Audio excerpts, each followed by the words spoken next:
মহাবিশ্বের সবচেয়ে দ্রুতগামী জিনিস কি? উত্তরটা আমাদের সবার জানা, আলোর গতি। কিন্তু আপনি কি জানেন প্রতি সেকেন্ডে 3 লক্ষ কিলোমিটার বেগে চলা আলোর গতি মানুষ প্রথম কিভাবে মেপেছিল?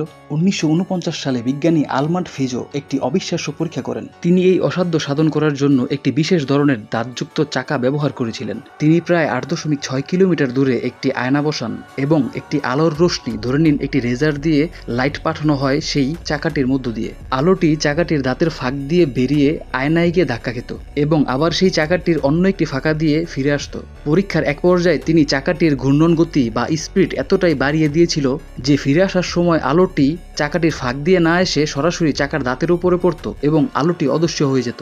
আলোটি ফিরে আসতে ঠিক যতটা সময় লাগছে, চাকাটি ঘুরতেও ঠিক ততটাই সময় লাগছে। এখন তার কাছে চাকাটি ঘোরার ফ্রিকোয়েন্সি, চাকাটির দাঁতের সংখ্যা এবং আলোটি যাতায়াতের রাস্তার মাপ ছিল। তখন বিজ্ঞানী সবগুলো ভ্যালুকে ফর্মুলাতে রাখেন। ক্যালকুলেট করার পর যা ছিল সেকেন্ডে প্রায় 3,13,000 কিলোমিটার। হ্যাঁ, আপনার বিশ্বাস নাই হতে পারে, তবে এটাই সত্য। কমেন্ট বক্সে আপনার মতামত